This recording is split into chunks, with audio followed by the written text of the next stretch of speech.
Hi welcome to code for welcome exploring the JavaScript project series और यहाँ पर हम बनाने वाले हैं टिप कैलकुलेटर।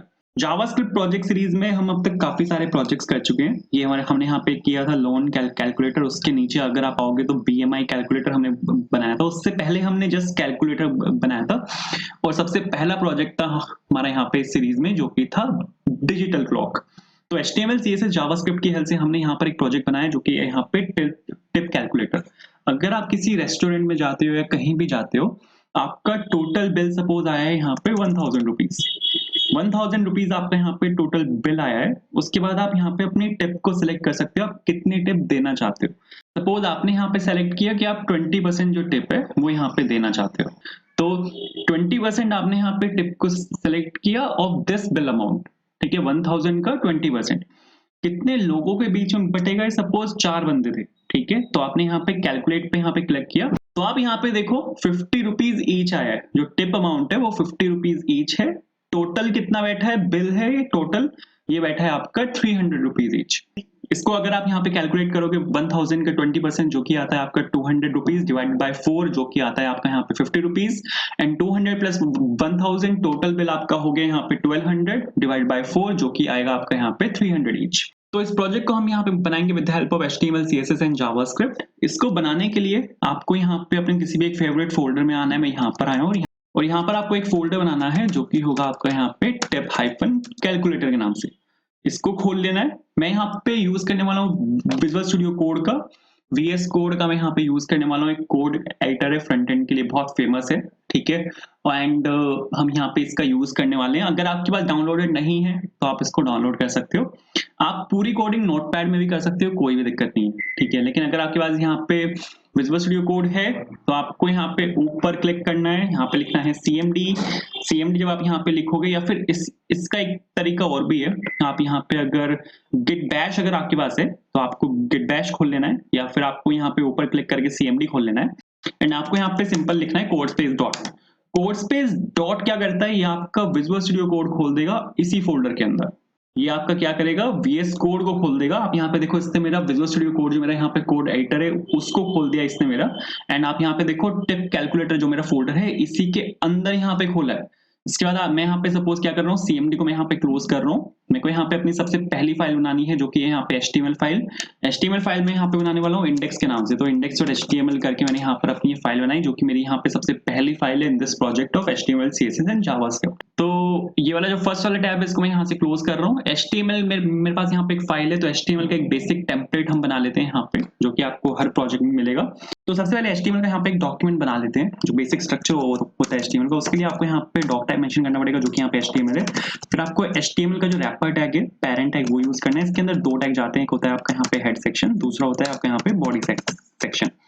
हेड सेक्शन में जाती है आपकी मेटा इन्फॉर्मेशन, जैसे आपकी वेबसाइट में अगर आप कोई स्क्रिप्ट टैग इंक्लूड करना चाहते हो, लिंक टैग इंक्लूड करना चाहते हो, मेटा टैग इंक्लूड करना चाहते हो या फिर आप बेसिक सा एक टाइटल इंक्लूड करना चाहते हो तो वो सब इन्फॉर्मेशन आपकी हेड के अंदर जाती है।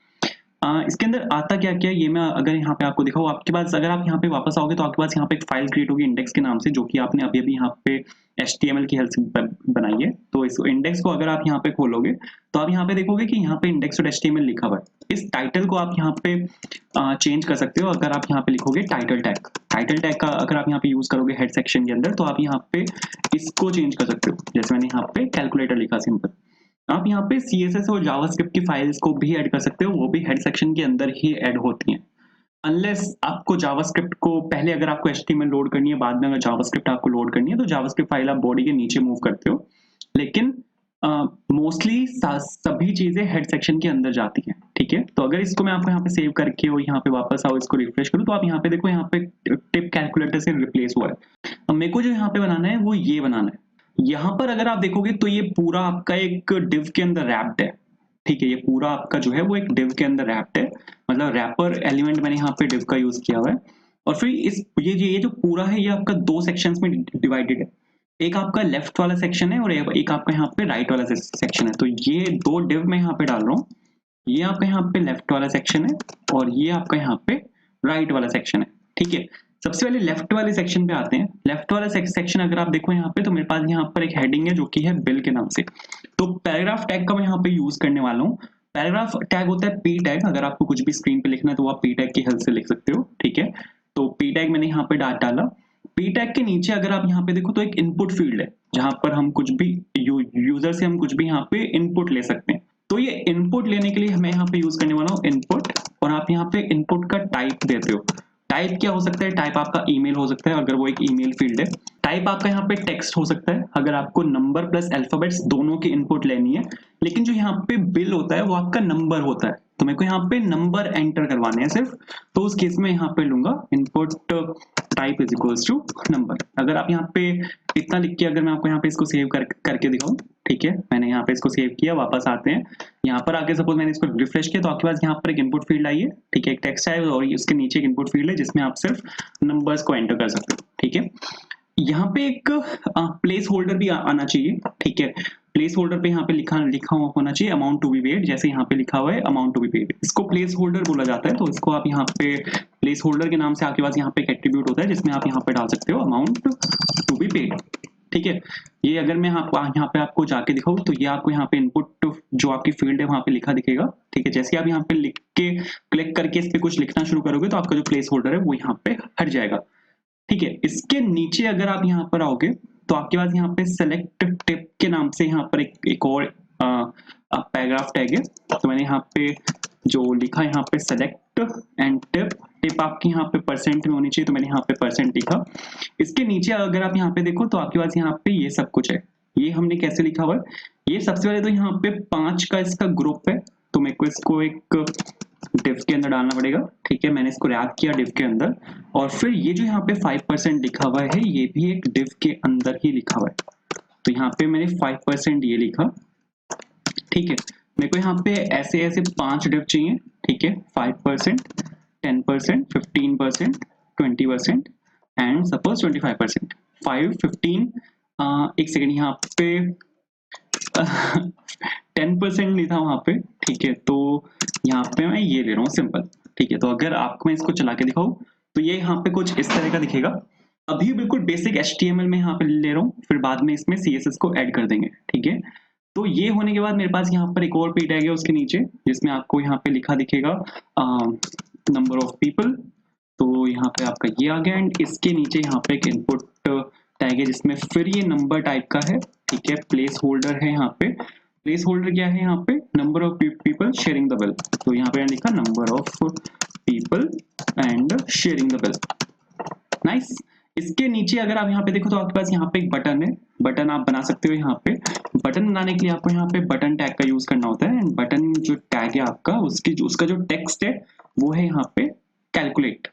तो यहाँ पे सपोज मैंने लिखा कैलकुलेट एंड दैट्स इट।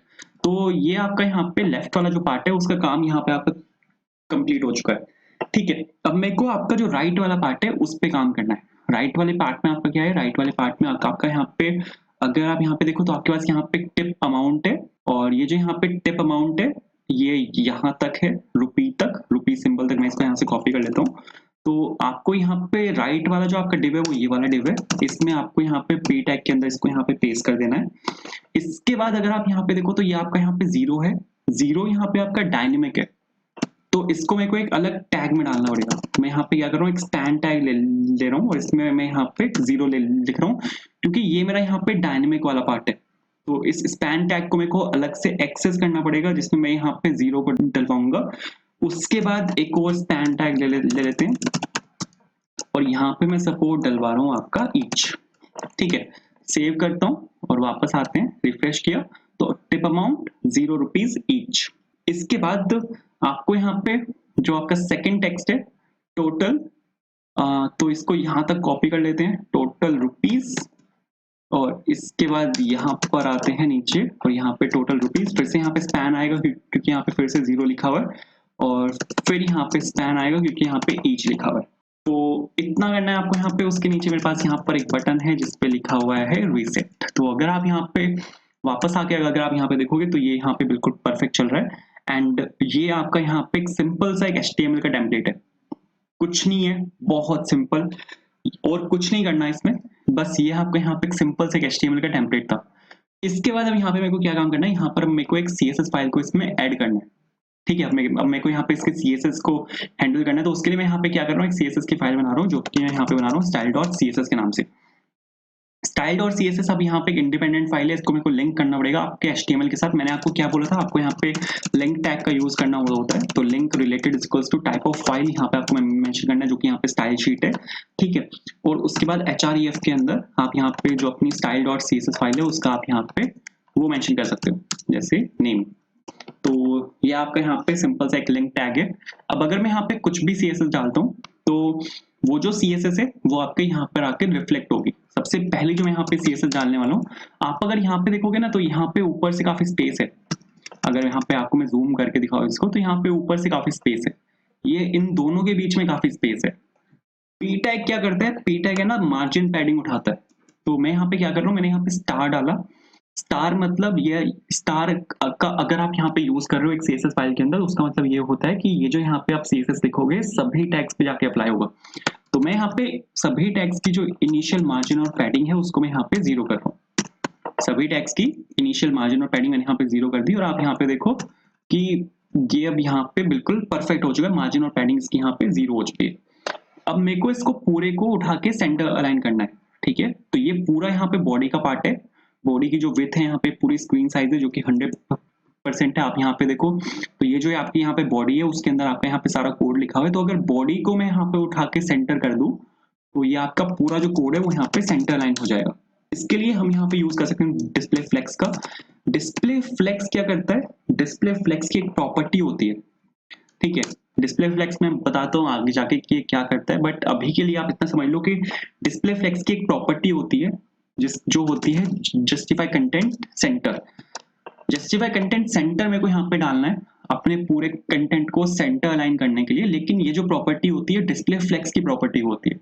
तो बिना डिस्प्ले फ्लेक्स लिखे जस्टिफाई कंटेंट सेंटर आपका वर्क नहीं करेगा। तो इसको मैंने यहाँ पे सेव किया, रिफ्रेश किया, तो आप यहाँ पे देखो ये पूरा यहाँ पे सेंटर अलाइन हो चुका है, ठीक है। एक काम करते हैं, इसका बैकग्राउंड कलर को यहाँ पे चेंज करते हैं। तो वो बैकग्राउंड कलर आपका आ जाएगा यहाँ पे एक नियोन टाइप एक कलर है जो मेरे को यहाँ पे चाहिए। नियोन तो नहीं है बट जो आएगा आपका C5E4E7 से, ठीक है। इसको यहाँ पे जाके रिफ्रेश किया तो आप यहाँ पे देखो ये कलर आपका यहाँ पे आ चुका है। स्काई ब्लू टाइप है, नियोन भी नहीं है। नियोन कलर तो अलग ही होता है, मैं कहाँ इसको नियोन से कंफ्यूज कर रहा हूँ। इसके बाद अब मेरे को यहाँ पे क्या काम करना है, मेरे को यहाँ पे एक बॉक्स बनाना है। ये जो आप यहाँ पे देख रहे हो ना, ये पूरा एक यहाँ पे पूरा बॉक्स है, बॉक्स मेरे को यहाँ पे बनाना है। तो इसके लिए हम यहाँ पे काम कर सकते हैं कि ये जो आपका यहाँ पे रैपर डिव है, क्योंकि आप यहाँ पे देखो कि जो आपके दोनों चाइल्ड डिव है, ये आपका यहाँ पे लेफ्ट वाला पार्ट है और ये आपका यहाँ पे राइट वाला पार्ट है, ये दोनों रैप हुए हैं इसके अंदर। तो यहाँ पे क्लास डाल रहा हूँ मैं, जो कि होगी यहाँ पे सपोज कंटेनर के नाम से, क्योंकि यहाँ पे आपका पूरा कोड कंटेन हुआ है। तो जब भी हम क्लास के अंदर CSS डालते हैं तो आपको यहाँ पे डॉट लगाना होता है। HTML आप सीधा ऐसे लिख सकते हो, HTML का जैसे यहाँ पे बॉडी टैग है तो मैंने इसको यहाँ पे ऐसे लिख दिया, लेकिन जब भी आपको CSS के साथ यहाँ पे क्लासेस के ऊपर अगर आपको CSS लगानी है तो आपको यहाँ पे डॉट लगाना होता है। सबसे पहले मेरे को यहाँ पे क्या काम करना है, इसको ऊपर से नीचे शिफ्ट करना है। तो मैं यहाँ पे डाल रहा हूँ सपोज मार्जिन टॉप कितना ले, 50 पिक्सल्स इनफ होना चाहिए। तो यहाँ पे इसको नीचे किया मैंने, ठीक है। एक विड्थ ले लेते हैं, जो पूरा बॉक्स है उसकी विड्थ ले रहा हूँ सपोज मैं यहाँ पे 800 पिक्सल्स, उसकी एक प्रॉपर हाइट ले लेते हैं, इसकी आधी से थोड़ी सी ज्यादा, जो मैं यहाँ पे ले रहा हूँ 450 पिक्सल्स। तो यहाँ से लेके यहाँ तक कुछ ये आपका डब्बा आ चुका है। ये दिखेगा नहीं, इसको देखने के लिए यहाँ पे बैकग्राउंड कलर में यहाँ पे डालना पड़ेगा। ट्रिपल एफ में डाल रहा हूँ, ट्रिपल एफ व्हाइट कलर होता है, ठीक है। तो इसको रिफ्रेश किया तो ये डब्बा आपके पास यहाँ पर आ चुका है। डब्बे का जो कोने का एरिया है इसको मेरे को घुमाना है, तो ये आता है आपका यहाँ पे बॉर्डर रेडियस से। बॉर्डर रेडियस सपोज मैं यहाँ पे डाल रहा हूँ आपके 20 पिक्सल्स, तो ये यहाँ से आप देखो एक कोनों से घूम जाएगा। अब मेरे को यहाँ पे क्या काम करना है, यहाँ से लेके यहाँ तक का जो हिस्सा है ये आपका लेफ्ट वाला पार्ट है, यहाँ से लेके यहाँ तक का जो हिस्सा है ये आपका राइट वाला पार्ट है। तो ये एक्चुअल में साइड बाय साइड अलाइन होने चाहिए। एंड इसके लिए आप यहाँ पे यूज कर सकते हो डिस्प्ले फ्लेक्स का। डिस्प्ले फ्लेक्स क्या करता है, ऊपर हमने डिस्प्ले फ्लेक्स देखा था कि अगर मेरे को यहाँ पे जस्ट कंटेंट को यूज करना था तो मैंने यहाँ पे डाला था डिस्प्ले फ्लेक्स, लेकिन डिस्प्ले फ्लेक्स की एक और प्रॉपर्टी भी है।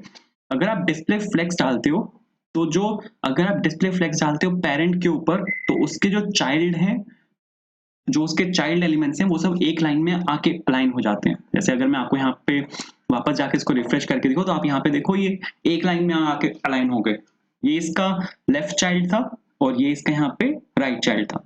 अब मेरे को यहाँ पे लेफ्ट चाइल्ड के साथ काम है, तो इसके ऊपर यहाँ पे एक CSS ले लेते हैं, जो कि सपोज मैं यहाँ पे ले रहा हूँ आपकी रैपर के नाम से। ये आपका यहाँ पे लेफ्ट वाला पार्ट है, तो मैंने यहाँ पे रैपर के नाम से इस पे एक CSS ली और यहाँ पे डॉट रैपर करके मेरे को कुछ नहीं करना, बस यहाँ पे पैडिंग डालनी है, क्योंकि अभी अगर आप देखोगे तो वो वहां से बिल्कुल लेफ्ट से चिपका हुआ है, तो 40 पिक्सल्स मैंने वहां पे पैडिंग डाल दी ताकि ये थोड़ा सा नीचे से शिफ्ट हो।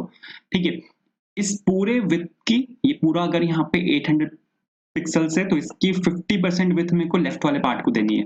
ठीक है, तो इसकी जो विथ मैं यहाँ पे डाल रहा हूँ वो मैं यहाँ पे डाल रहा हूँ सपोज 50%। ठीक है, 50% मैंने यहाँ पे विड्थ डाली और आप यहाँ पे देखो ये अपने आप यहाँ पे आगे शिफ्ट हो गया, क्योंकि 50% विड्थ जो है वो इसके बाद आ चुकी है। इसके बाद अब यहाँ पे मेरे को क्या काम करना है, ये जो आपके यहाँ पे इनपुट फील्ड है इस पे अब यहाँ पे मेरे को काम करना है। तो इनपुट फील्ड को मैं यहाँ पे सीधा, क्योंकि मेरे को सभी इनपुट फील्ड पे एक ही CSS चाहिए, तो मैंने इसको सीधा HTML के टैग से उठा लिया और मैं यहाँ पे विथ डाल रहा हूँ कितनी, 80% सपोज। तो 80% मैंने यहाँ पे विड्थ डाली, इसको रिफ्रेश किया तो यहाँ पे ये यहाँ तक आ चुका है। ठीक है, इसके बॉर्डर को यहाँ पे करते हैं नन, क्योंकि आप अगर यहाँ पे देखो तो एक ब्लैक कलर की एक लाइन आ रही है, मेरे को बॉर्डर नहीं चाहिए, बॉर्डर मैंने यहाँ पे नन कर दी, लेकिन बैकग्राउंड कलर चाहिए।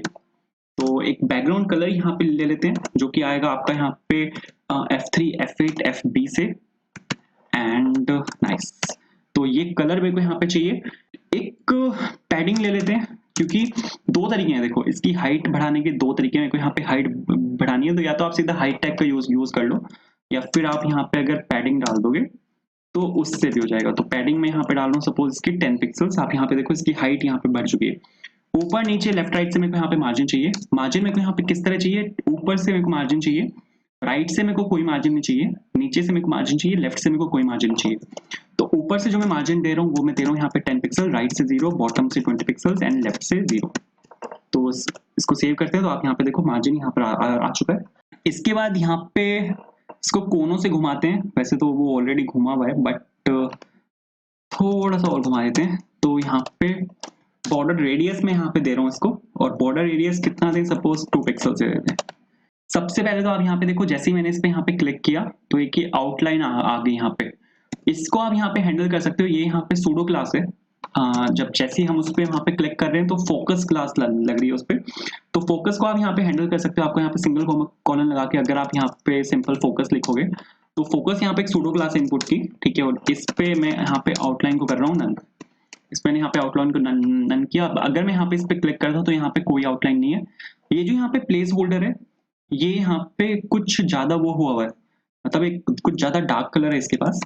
तो हम यहाँ पे प्लेस होल्डर की CSS को भी हैंडल कर सकते हैं। उसके लिए आपको यहाँ पे एक और सूडो क्लास है, ठीक है, प्लेस होल्डर के नाम से। तो आपको यहाँ पे इसका यूज करना है। एक चीज का ध्यान रखना है कि यहाँ पे फोकस जो यहाँ पे सूडो क्लास है उसके साथ यहाँ पे सिंगल कॉलन है, प्लेस होल्डर के साथ यहाँ पे डबल कॉलन है। तो कुछ नहीं कर रहा, अगर आपको कोई भी चीज डार्क के दिख रही है आपको उसको लाइट करना है तो ओपेसिटी देनी है आपको। ओपेसिटी वर्क करती है 0 to 1 के बीच में। 1 होता है मैक्सिमम, जो अभी उसकी करंट वैल्यू है। 1 से अगर आप यहाँ पे थोड़ा सा कम कर दोगे, जैसे मैं 0.7 यहाँ पे कर रहा हूँ, तो आप यहाँ पे देखोगे कि ये जो अभी यहाँ पे काफी डार्क दिख रहा है ना, ये आपको लाइट दिखेगा कुछ इस तरह। जितना आप कम करते जाओगे उतना कम यहाँ पे दिखता जाएगा।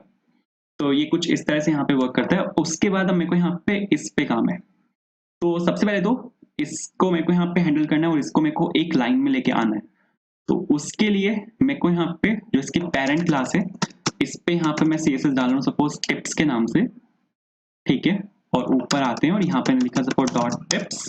कुछ नहीं करना, डिस्प्ले में मेरे को यहाँ पे डालना है फ्लेक्स। जैसे आप यहाँ पे डिस्प्ले फ्लेक्स डालोगे एक लाइन में आ जाएगा। ठीक है, नीचे से मार्जिन दे देते हैं, क्योंकि वो नीचे वाला बिल्कुल यहाँ पे चिपक गया। तो मार्जिन बॉटम में यहाँ पे दे रहा हूँ, और मार्जिन बॉटम में यहाँ पे दे रहा हूँ सपोज 20 पिक्सल्स। अभी यहाँ पे नंबर ऑफ पीपल यहाँ पे बिल्कुल चिपका हुआ है, ये यहाँ से थोड़ा सा नीचे वर्क हो जाएगा। अब इसकी CSS मेरे को इंडिविजुअल CSS मेरे को यहाँ पे हैंडल करनी है। तो एक काम करते हैं कि जो टिप्स के अंदर जो यहाँ पे डिव है उस पे यहाँ पे CSS डालनी है मेरे को। तो इसी की हेल्प से टिप्स का जो डिव है, ठीक है, या फिर एक काम करते हैं, ऐसे नहीं करते, इस पे अलग अलग CSS ही डाल लेते हैं। तो यहाँ पे सपोज मैं एक CSS डाल रहा हूँ टिप के नाम से, क्योंकि ये मेरे को आगे भी काम आएगा। आगे जब मैं इसको जावास्क्रिप्ट में यूज करूंगा तो सीधा मैं यहाँ पे इसको इसके क्लास के नाम से पिक कर लूंगा। ठीक है, तो इन सब में मैं यहाँ पे क्लास डाल रहा हूँ टिप के नाम में। टिप के नाम से। ऊपर जो पेरेंट वाली क्लास थी उसमें वहां पे एस लगा हुआ था जो कि था टिप्स, और यहाँ पे मैंने सिंपल एक क्लास रखी है जो कि यहाँ पे टिप के नाम से। तो डॉट टिप कर किया मैंने यहाँ पे, और यहाँ पे मैं एक बैकग्राउंड कलर यहाँ पे दे रहा हूँ। बैकग्राउंड कलर जो मैं यहाँ पे दे रहा हूँ एक ब्लू का एक शेड है, ठीक है, जो आता है आपका 474B से, 00474B। इसको रिफ्रेश किया तो ये कुछ इस तरह से आएगा। इसका जो फॉन्ट कलर है वो यहाँ पे इस टाइम ब्लैक है, बट वो विजिबल नहीं है, तो मेरे को यहाँ पे इसको व्हाइट करना पड़ेगा। व्हाइट नहीं करते, एक और एक बहुत अच्छा एक शेड है, ठीक है, जो आता है आपका A4CDD1 से, ठीक है। तो ये कलर यहाँ पे डालते हैं कुछ इस तरह, नाइस। मिनिमम विड्थ में यहाँ पे डाल रहा हूँ कि एक मिनिमम विड्थ उस डब्बे की होनी चाहिए कि उससे कम विड्थ ना हो, तो 80 पिक्सल मैंने यहाँ पे वो विड्थ डाली है, ठीक है।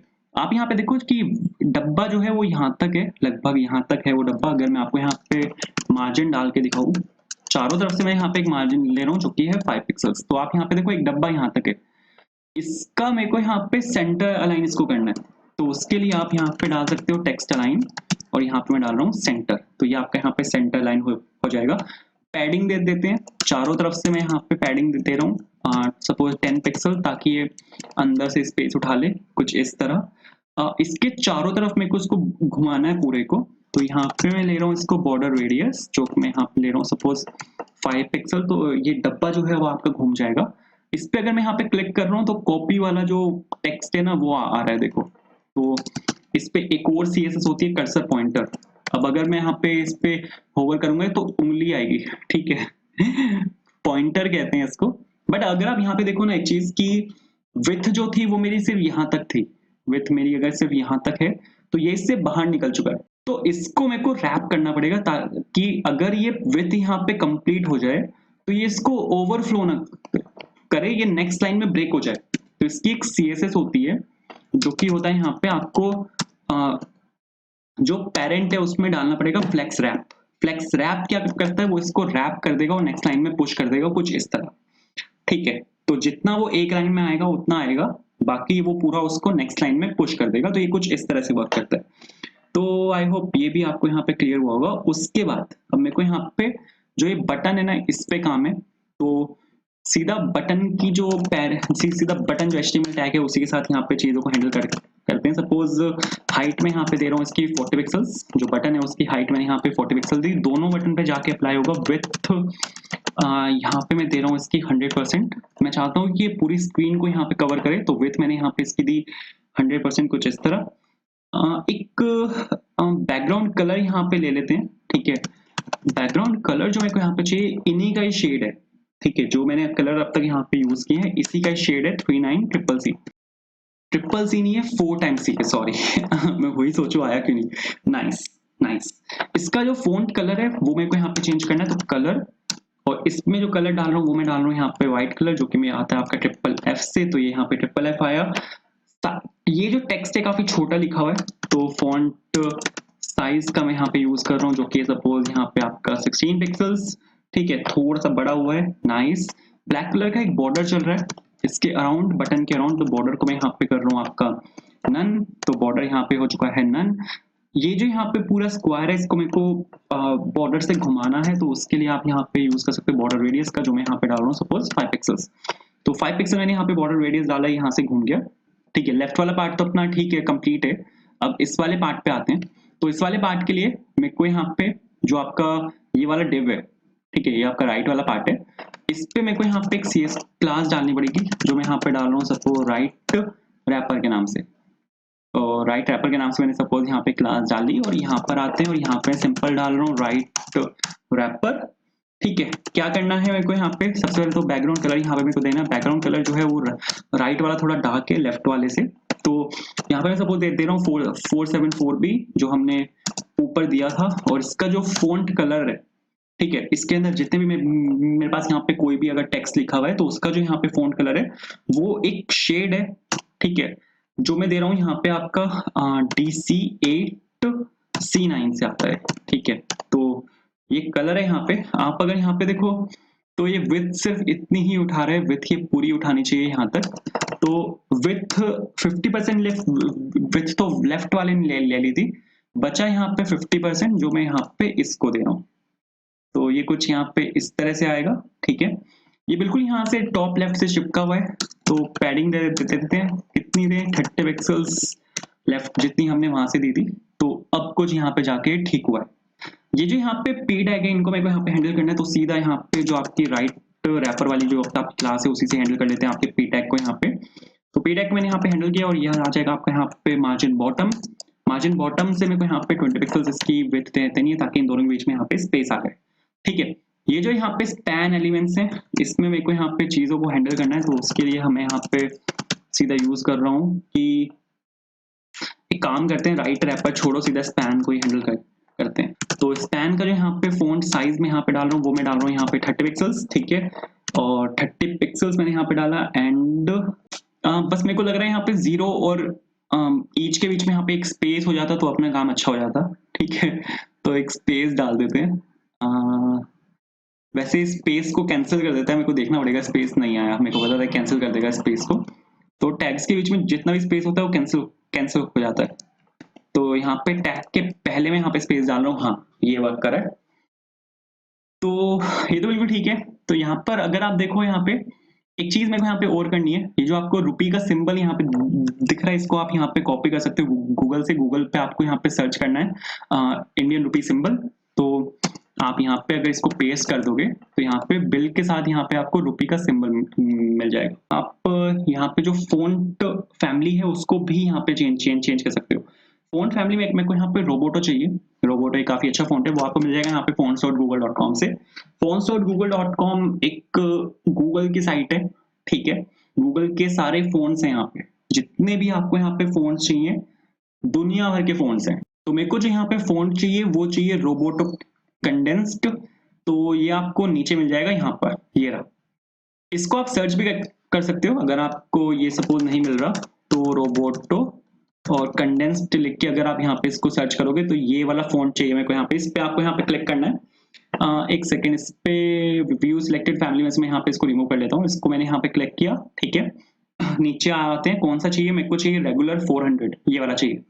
तो इस पे क्लिक किया, उसके बाद आपको यहाँ पे टॉप राइट पे क्लिक करना है। टॉप राइट पे क्लिक करने के बाद इंपोर्ट स्टेटमेंट जो है आपकी, इसको यहाँ से आपको कॉपी कर लेना है। कॉपी करने के बाद style.css में आके और सबसे ऊपर यहाँ पे इसको चस्पा कर देना है, मतलब यहाँ पे आपको इसको पेस्ट कर देना है, ठीक है। इसके बाद आपको नीचे से इसको यहाँ से कॉपी कर लेना है, फॉन्ट फैमिली रोबोटो, और इसको आपको बॉडी में पेस्ट कर देना है। बॉडी में अगर आप यहाँ पे इसको पेस्ट कर दोगे तो ये सभी टैग्स में जाके अप्लाई हो जाएगा। इसको क्लोज करना है, इसको रिफ्रेश करना है, तो आप यहाँ पे देखो ये आपका यहाँ पे पूरा चेंज हो चुका है।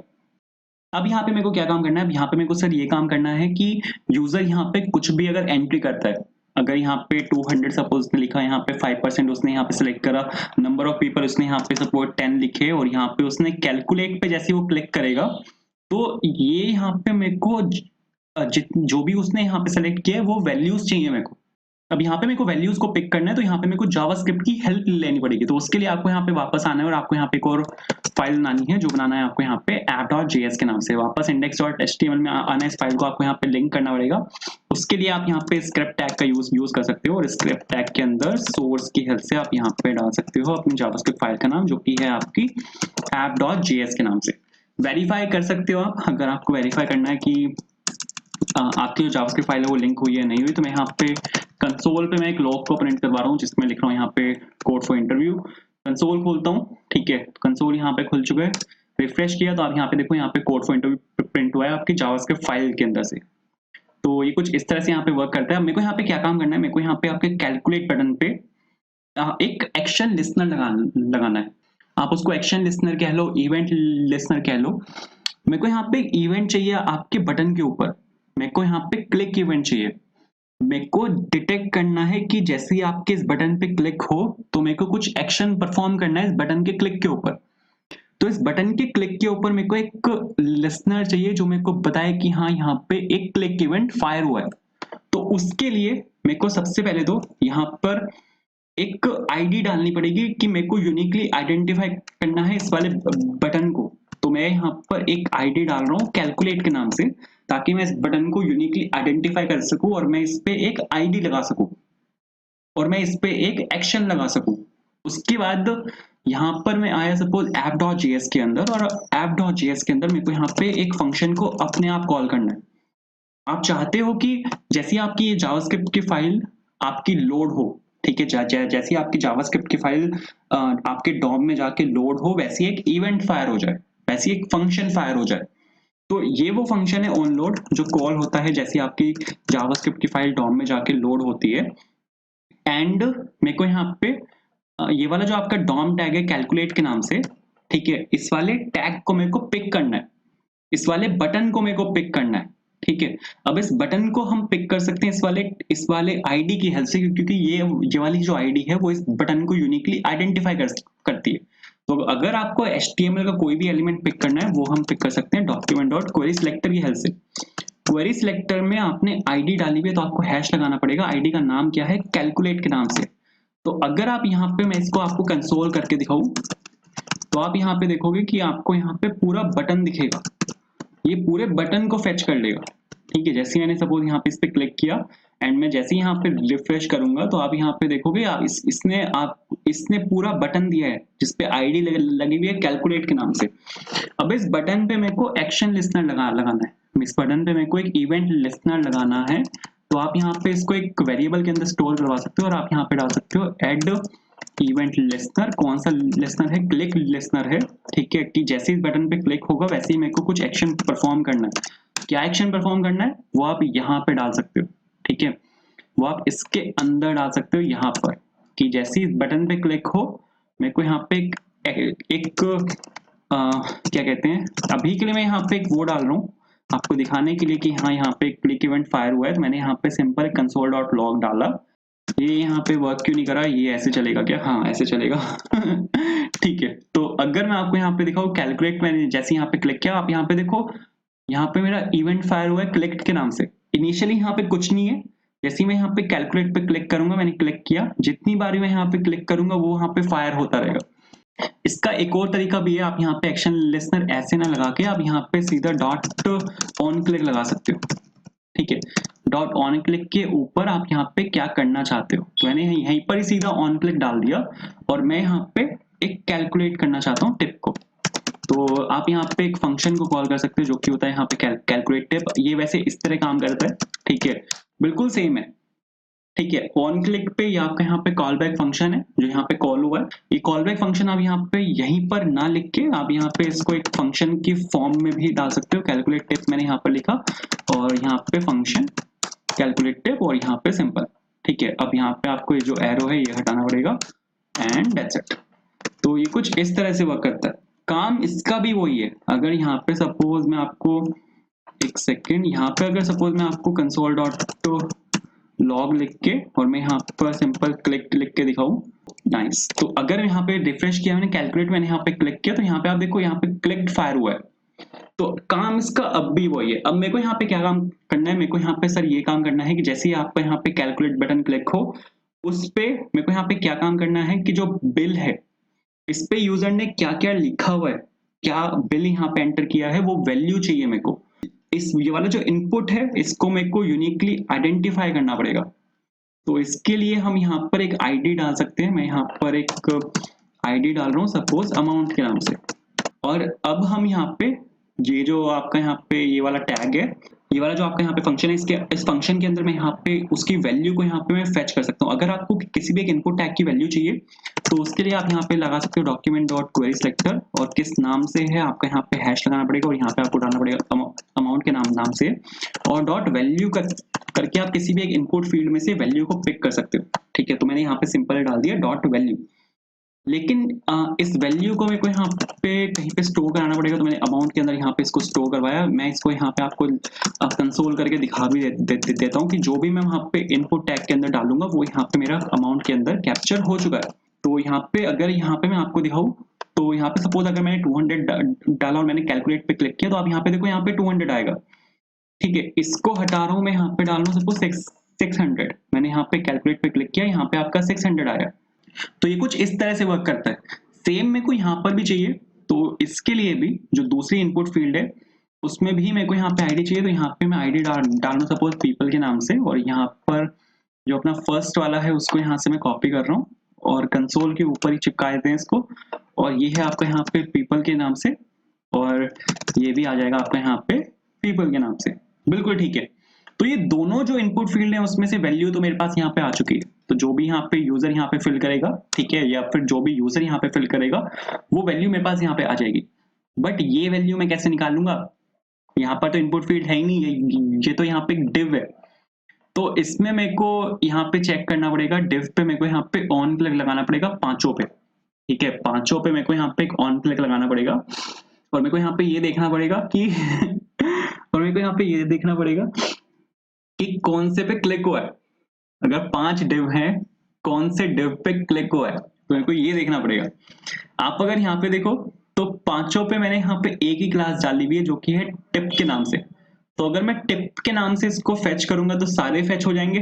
तो यहाँ पे मेरे को वही करना है। ये जो यहाँ पे ऑन लोड है यहीं पे कर लेते हैं। तो यहाँ पे मैंने लिखा simple document dot query selector, और यहाँ पे मैंने, अब वो एक क्लास है तो आपको यहाँ पे डॉट लगाना पड़ेगा, ठीक है। आईडी के केस में हम हैश लगाते हैं, क्लास के केस में यहाँ पे डॉट आएगा। तो यहाँ पे मैंने सिंपल लिखा डॉक्यूमेंट डॉट क्वेरी सिलेक्टर और टिप। अगर इसको मैं कंसोल करूं, यहाँ पे मैं कुछ क्या कर रहा हूँ, इसको सिंपल कंसोल कर रहा हूँ।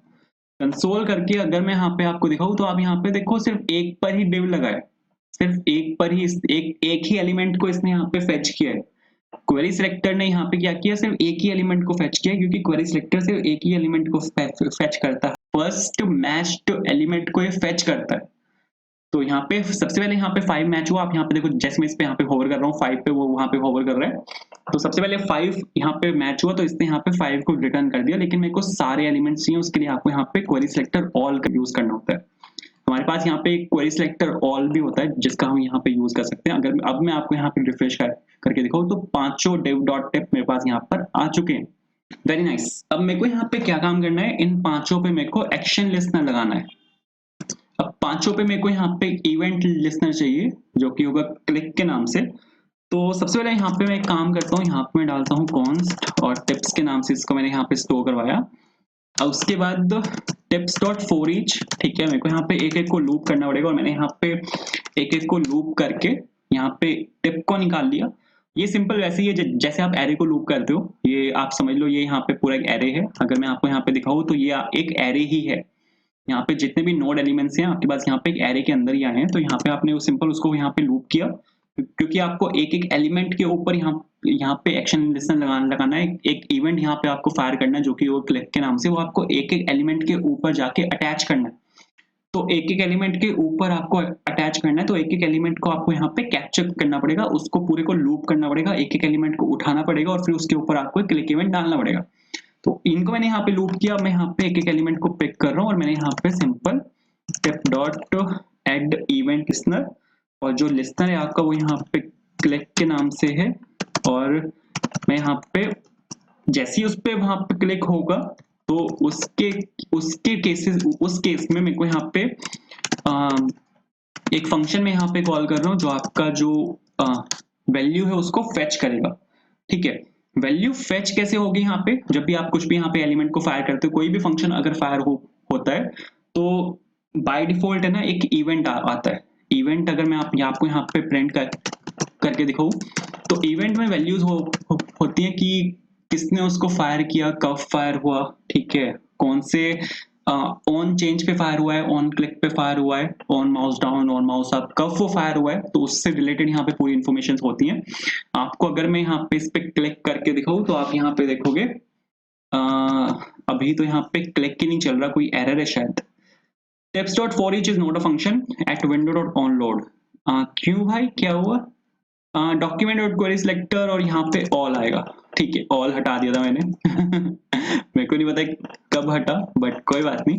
तो यहाँ पे document dot query selector all से मैंने यहाँ पे टिप्स को फायर किया और इसको फॉर ईच पे डाला और यहाँ पे इस पे एक एक्शन लिस्टनर लगा दिया जो कि होगा क्लिक के नाम से। अब अगर मैं यहाँ पे 5 पे क्लिक करता हूँ ना तो आप यहाँ पे देखोगे कि एक इवेंट यहाँ पे फायर हुआ है, ठीक है। ये इवेंट बहुत काम का होता है। अगर आप यहाँ पे देखो कि इसमें सारी वैल्यूज हैं। ये वाला जो एलिमेंट है आपका कहाँ पर है, इसकी लोकेशन क्या है, तो x से 160 है, ऊपर से 217 है, ठीक है। कंपोज टू कंट्रोल की फॉल्स, दुनिया भर की इंफॉर्मेशन है। पॉइंटर टाइप क्या है, माउस है, ठीक है। जो सबसे इंपॉर्टेंट है, आप अगर यहाँ पे देखो सोर्स एलिमेंट्स भी है। यहाँ पे आप अगर यहाँ पे देखोगे ये भी बता देगा कि यहाँ पे कौन सी क्लास लगी हुई है। ठीक है, तो आप यहाँ पे देखो ये वैल्यू यहाँ पे क्लास लिस्ट में आप यहाँ पे वैल्यू को चेक कर सकते हो, जो कि यहाँ पे इस पे अभी टिप क्लास लगी हुई है, क्लास नेम यहाँ पे टिप है, तो ये सब बता रहा है। नीचे अगर आप यहाँ पर आओगे तो जो वैल्यू आपको मिलती है वो मिलती है टारगेट के अंदर, और टारगेट के अंदर आपको यहाँ पे एक एलिमेंट यहाँ पे आपको मिलना चाहिए जो कि होगा टेक्स्ट कंटेंट के नाम से। तो आप यहाँ पे देखो टेक्स्ट कंटेंट कि इसका कंटेंट क्या है, कंटेंट इसका 5% है। तो मेरे को एक्चुअल में क्या काम करना है, E dot target dot text content को मेरे को यहाँ पे निकालना है। ठीक है, रिफ्रेश करके 5 पे मैंने अगर यहाँ पे क्लिक किया तो 5% आएगा, 15 पे क्लिक करूंगा 15% आएगा, 20 पे क्लिक किया तो आप यहाँ पे देखो 20% है, 25 पे क्लिक किया 25%, 50 पे क्लिक किया 50%, तो बिल्कुल परफेक्ट आया। लेकिन मेरे को परसेंट नहीं चाहिए, ये जो नंबर है यहाँ पे सिर्फ मेरे को इसको कैप्चर करना है। तो उसके लिए आप यहाँ पे ये जो आपका यहाँ पे E dot target dot text content है ना, इसको आपको यहाँ पे स्प्लिट करना पड़ेगा। स्प्लिट कर सकते हैं हम इसको यहाँ पे परसेंट से, और जो स्प्लिट फंक्शन होता है जावास्क्रिप्ट का वेल नोन फंक्शन है। स्प्लिट फंक्शन क्या काम करता है, स्प्लिट फंक्शन अगर आपका यहाँ पे हेलो लिखा हुआ है, परसेंट लिखा हुआ है और यहाँ पे आपका हेलो लिखा हुआ है, तो ये क्या करेगा, इस अगर आप यहाँ पे इसको ये अगर यहाँ पे आपकी एक स्ट्रिंग है, सबसे पहले तो स्ट्रिंग पे काम करता है, और यहाँ पे आपने लगा दिया डॉट स्प्लिट। ठीक है, इसको कंसोल में दिखाता हूँ, वहां जल्दी क्लियर होगा। कंसोल, हाँ कंसोल बड़ा हो रहा है, नाइस। तो यहाँ पे अगर मैंने स्प्लिट फंक्शन लगाया और स्प्लिट में लगा रहा हूँ यहाँ पे आपका परसेंट से, तो आप अगर यहाँ पे देखोगे तो ये एक एरे को रिटर्न करेगा। ये यहाँ पे स्प्लिट फंक्शन क्या करता है, एक एरे को रिटर्न करता है। इसने फर्स्ट वाला हेलो आपकी फर्स्ट पोजीशन पे डाल दिया, सेकंड वाला हेलो आपके सेकंड पोजीशन पे डाल दिया। एक और एग्जांपल लेते हैं, 1 2 3 4 5% हेलो, इससे थोड़ा और क्लियर हो जाएगा, और मैंने यहाँ पे सिंपल परसेंट डाला। ठीक है, एंड नाइस। तो आप यहाँ पे देखो 1 2 3 4 5 और यहाँ पे आ गया आपका हेलो। तो ये क्या कर रहा है, एक एरे को रिटर्न कर रहा है। अब मेरे को परसेंट से पहले वाली वैल्यू चाहिए, क्योंकि आप यहाँ पे देखो परसेंट है, परसेंट से पहले वाली वैल्यू चाहिए। तो इसके लिए आपको यहाँ पे 0 लगाना पड़ेगा। 0 मतलब एरे का फर्स्ट इंडेक्स चाहिए मेरे को, और यहाँ पे दे दिया इसने मेरे को 1 2 3 4 5। तो ये कुछ इस तरह से वर्क करता है। तो यहाँ पे मेरे को 0 लगाना पड़ेगा ताकि मेरे को नंबर ही उठा के देते थे। तो आई होप ये भी क्लियर हुआ होगा। अब मेरे को यहाँ पे क्या काम करना है, मेरे पास यहाँ पे तीनों चीजें आ चुकी हैं। आप यहाँ पे देखो अमाउंट भी आ चुका है, टिप भी आ चुकी है, पीपल भी आ चुके हैं। अब मेरे को जैसे ही मैं यहाँ पे कैलकुलेट पे क्लिक करूंगा तो मेरे को यहाँ पे इसको पूरे को कैलकुलेट करना है।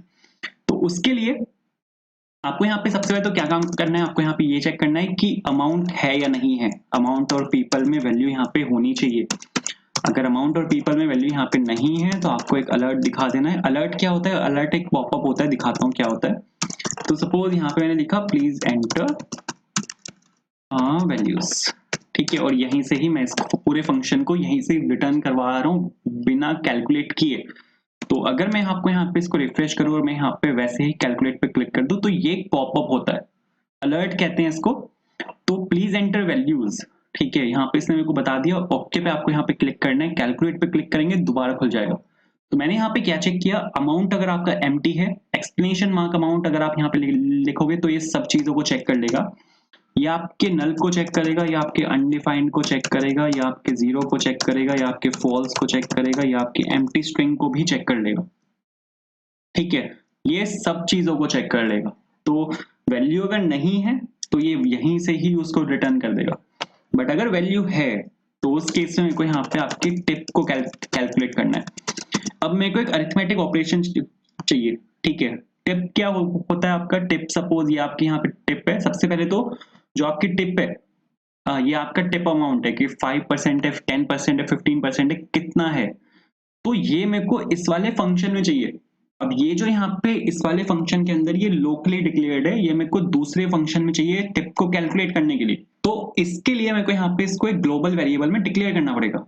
लेकिन जावास्क्रिप्ट में क्या होता है, जावास्क्रिप्ट में ना एक कॉन्सेप्ट होता है, रैंडमली सर्च कर रहा हूं मैं मेरे को नहीं पता क्या यहाँ पे आएगा। Do not pollute the environment, हाँ इन्वायरमेंट को बिल्कुल भी पॉल्यूट नहीं करना, लेकिन do not pollute the JavaScript global name space. एक कॉन्सेप्ट चलता है, बहुत इंपॉर्टेंट है, पढ़ना इसको।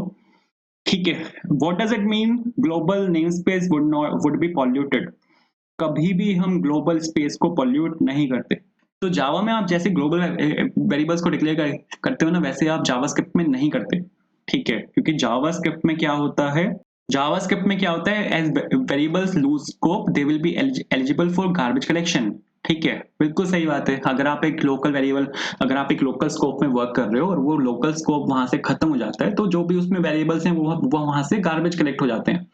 लेकिन if they are scoped globally, then they will not be eligible for collection until the global namespace loses scope. And global namespace आपका हमेशा रहेगा। अगर मैं यहाँ पे आपको कुछ भी यहाँ पे डिक्लेयर कर देता हूँ, ये मेरा यहाँ पे ग्लोबल नेम स्पेस है, मैंने यहाँ पे एक वेरिएबल को डिक्लेयर कर दिया, सपोज मैंने यहाँ पे एक नेम को डिक्लेयर कर दिया, मैंने यहाँ पर लिखा कोड फॉर इंटरव्यू, तो ये तो आपका हमेशा रहेगा यहाँ पे। हमेशा क्यों रहेगा? ये वाला फंक्शन भी आपका एग्जिस्ट करता है, ये वाला फंक्शन भी है, ये वाला फंक्शन भी है।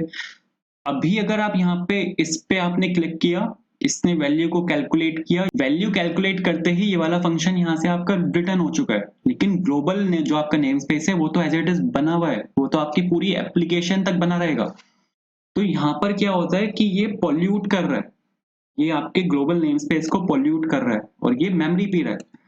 ये आगे यही सिखाते हैं कि अगर आपने यहाँ पे कुछ भी ग्लोबल नेम स्पेस में डिक्लेयर कर दिया, ठीक है, तो आप यहाँ पे क्या कर रहे हो, आप यहाँ पे इसको ग्लोबल नेम स्पेस में ऐड कर रहे हो, ठीक है, which will not be collected. ये यहाँ पे अगर आप इसका यूज नहीं भी कर रहे तो भी गार्बेज कलेक्टर इसको कलेक्ट नहीं करेगा, क्योंकि ग्लोबल नेम स्पेस आपका अब भी स्कोप में है।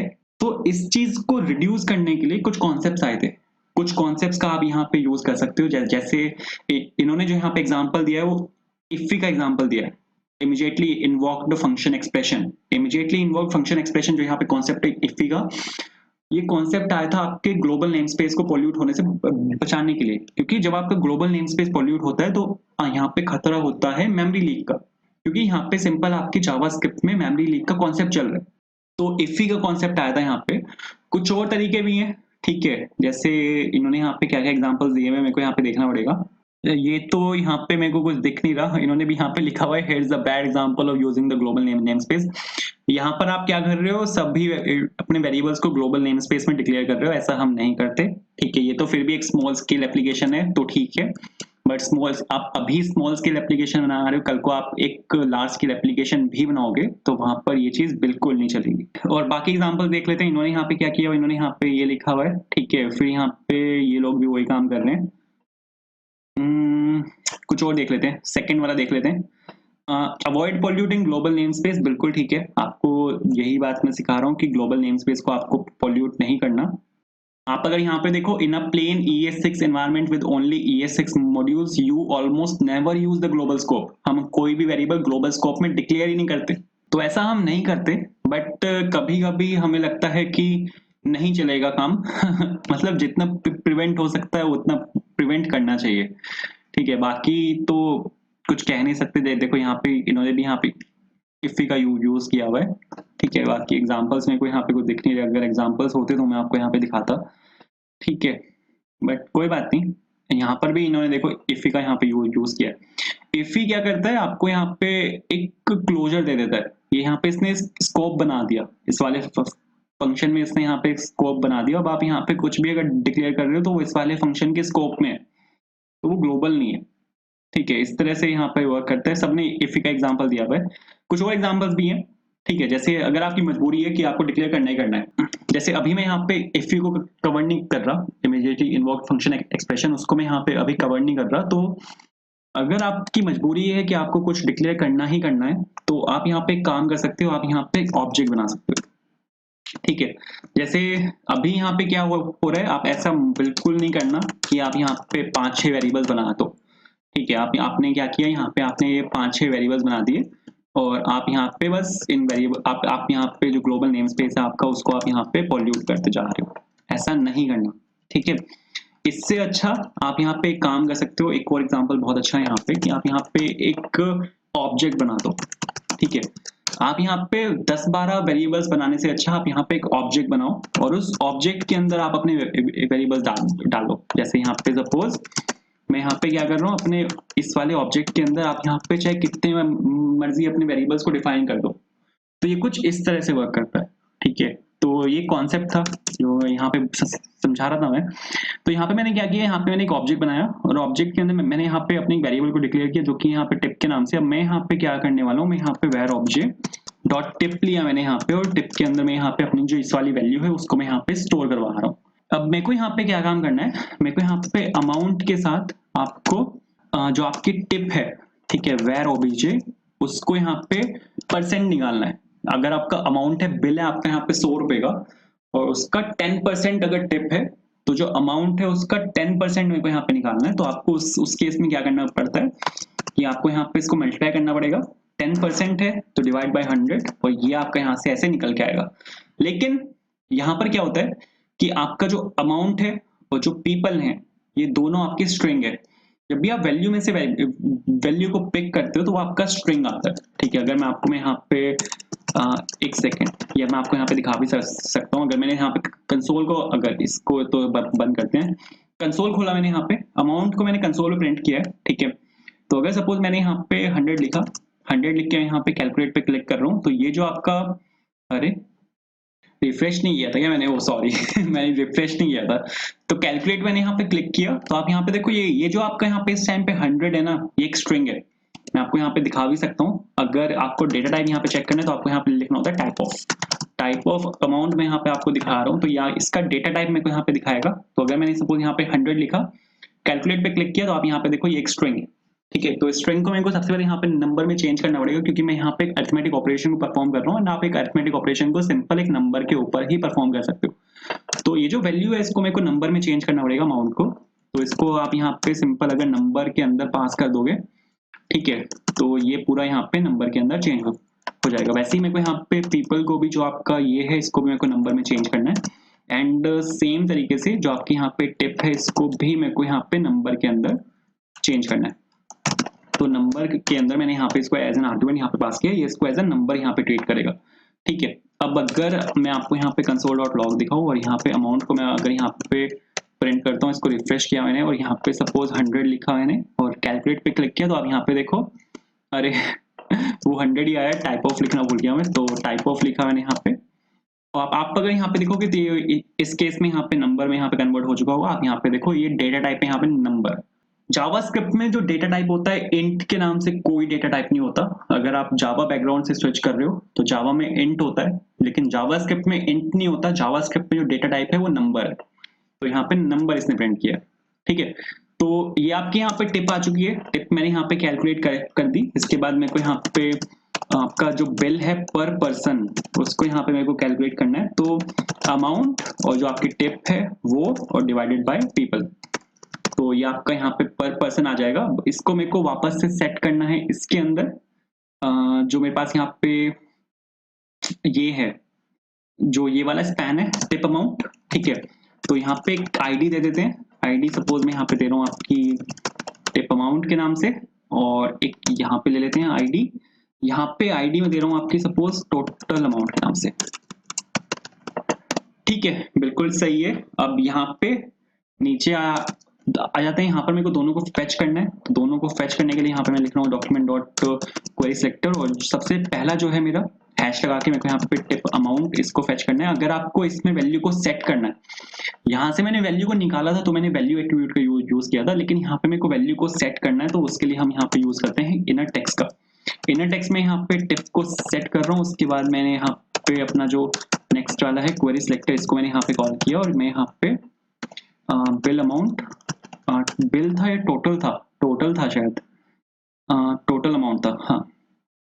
तो यहाँ पे लिखा suppose total amount dot inner text is equals to, और ये हो जाएगा आपका बिल पर पर्सन। तो अगर सपोज इसको मैं यहाँ पे रिफ्रेश करके आपको चला के दिखाऊं, यहाँ पे मैंने सपोज 100 लिखा, 1000 लिखते हैं, और यहाँ पे 15% नंबर पीपल्स कितने, सपोज 2 कैलकुलेट किया। तो आप यहाँ पे देखो टिप है आपकी यहाँ पे 150 रुपीज ईच, ठीक है। एंड जो टोटल अमाउंट है वो है यहाँ पे आपका 575 रुपीज ईच। मेरे को लग रहा है गलत है, क्योंकि 1000 का 15% होता है 150। तो 150 आपकी यहाँ पे टोटल टिप है, तो टिप पर पर्सन नहीं है। टिप पर पर्सन के लिए आपको यहाँ पे जो आपकी टिप है, इसको आपको पर्सन से डिवाइड करना पड़ेगा। बस पर्सन से नहीं, पीपल से।